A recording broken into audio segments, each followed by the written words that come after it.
Hello everyone, welcome to Learn with Yasmin. আজি ভিডিঅ'ত আমি পঢ়িম ক্লাছ 11ৰ বায়'লজিৰ চেপ্টাৰ 2 জীৱৰ বৰ্গীকৰণ। আজিৰ আমাৰ টপিক হৈছে ডিন'ফ্লেজেলেট। প্ৰতিষ্ঠা ডিন'ফ্লেজেলেটৰ বিষয়ে আজি আমি চাম। ডিন'ফ্লেজেলেটৰ মানে কি? ডি মানে হৈছে দুটা।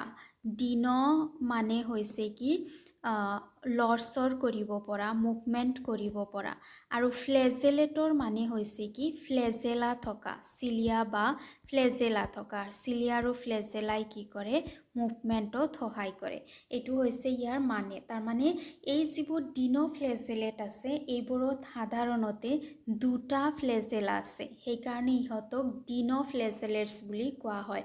আৰু সেই দুটা ফ্লেজেলাৰ দ্বাৰা ইহঁতে মুভমেণ্ট কৰে, লৰচৰ কৰে।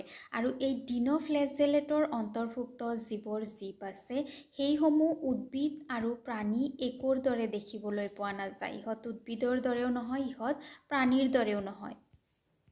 ইহঁতৰ গঠন বুলি ক'লে ইহঁতৰ যিটো দেহ আছে সেইটো ক্লৰ'ফিলৰ দ্বাৰা গঠিত হয় দেহটো। তাৰপিছত দেহত কেৰটিন থাকে, কেৰটিন প্ৰটিনৰ দ্বাৰা দেহ গঠিত হয়। জেন্থোফিল থাকে, জেন্থোফিলৰ দ্বাৰা ইহঁতৰ দেহ গঠিত হয়। চ' কেৰটিন, ক্লৰ'ফিল আৰু জেন্থোফিলৰ দ্বাৰা ইহঁতৰ দেহ গঠিত হয়। ইহঁতৰ যিটো কোষ আছে, কোষটো চাৰিওফালৰ যি আৱৰণ, সেই আৱৰণটো হৈছে এবিধ কমপ্লেক্স, এবিধ জটিল আৱৰণ। আৰু কোষাৱৰণত কৰ্টেক্স থাকে। কৰ্টেক্সৰ দ্বাৰা কোষাৱৰণটো গঠিত হয়। আৰু ইহঁতৰ যিবোৰ কোষ অংগাণু আছে, কোষ অংগাণুবোৰ সাধাৰণতে পোহৰৰ প্ৰতি সঁহাৰি দিয়া হয়। পোহৰ চেঞ্চিটিভ কোষ অংগাণুৰ দ্বাৰা ইহঁতৰ দেহ গঠিত হয়। কিছুমানৰ ক্ষেত্ৰত চকু দেখিবলৈ পোৱা যায়। ডিন'ফ্লেজেলেটৰ কিছুমান চকু থকা হয়। ইহঁতৰ যদি হেবিটেটৰ কথা কোৱা হয়, বাসস্থানৰ কথা ক'লে ইহঁত সাধাৰণতে জলচৰ হয়, জলচৰ প্ৰাণী হয়। ইহঁত জলচৰ লুণীয়া বা অলুণীয়া উভয় পানীতে ইহঁতে থাকিব পাৰে।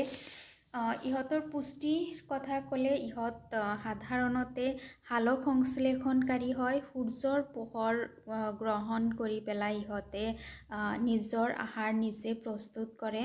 কিছুমানে আকৌ বেলেগ জীৱৰ ওপৰত নিৰ্ভৰ কৰে, অৰ্থাৎ কিছুমান পৰপক্ষী হোৱাও দেখিবলৈ পোৱা যায়। ইহঁতৰ উদাহৰণ হৈছে যেনেকুৱা এটা আছে অডিনিয়াম।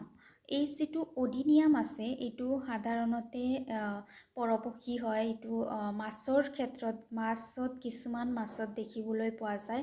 হালধীয়া ৰং কিছুমান দেখিবলৈ পোৱা যায়। এই হালধীয়া ৰংবোৰ হৈছে অডিনিয়াম। অডিনিয়াম যি মাছৰ পৰা পুষ্টি গ্ৰহণ কৰে। আৰু এটা উদাহৰণ হৈছে নক্টিলুকা।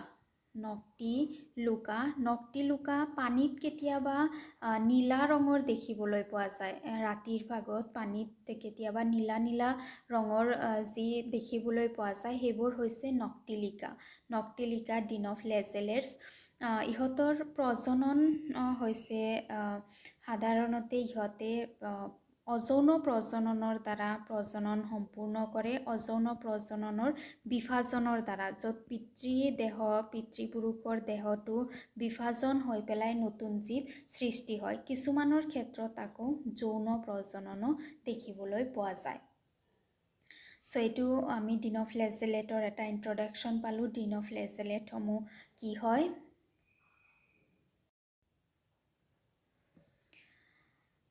যিবোৰ ডিন'ফ্লেজেলেট আছে এইবোৰ সাধাৰণতে সাগৰীয় হয় আৰু সালোক সংশ্লেষণকাৰী হয়, সাগৰত থাকে। আৰু ইহঁতে বিশেষকৈ সূৰ্যৰ পোহৰৰ পৰা নিজৰ আহাৰ নিজে প্ৰস্তুত কৰে। কিছুমান পৰপক্ষী হয়।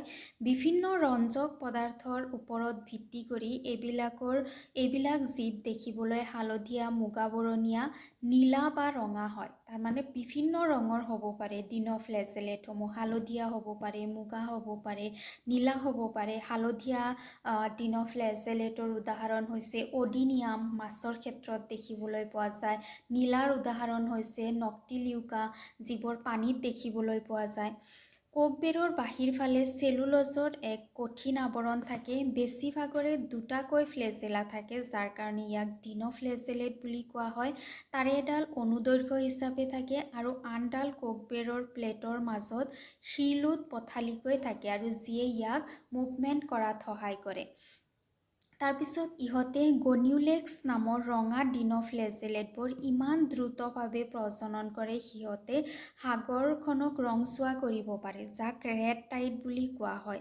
ইহঁতৰ প্ৰজনন দ্ৰুতগতিত হয়। দ্ৰুতগতিত হৈ পেলাই ইহঁতে সাগৰৰ যিটো ছাৰফেচ থাকে সেইটো একেবাৰে ৰঙা কৰি দিয়ে, কাৰণ এইটো কাম কৰে ৰঙা ডিন'ফ্লেজেলেটে, যাৰ নাম হৈছে গনিয়লক্স বোলে এনেকুৱা ৰঙা কৰি পেলাই, যাক ৰেড টাইড বুলি কোৱা হয়। আৰু এইটো প্ৰক্ৰিয়া যেতিয়া হৈ থাকে তেতিয়া ইহঁতে কিছুমান ৰাসায়নিক পদাৰ্থ ক্ষৰণ কৰে, আৰু এই যিবোৰ ৰাসায়নিক পদাৰ্থ থাকে, ৰাসায়নিক পদাৰ্থসমূহ বেলেগ যিবোৰ জলচৰ প্ৰাণী থাকে সেই জলচৰ প্ৰাণীসমূহৰ কাৰণে বহুত বেছি ক্ষতিকাৰক হয়।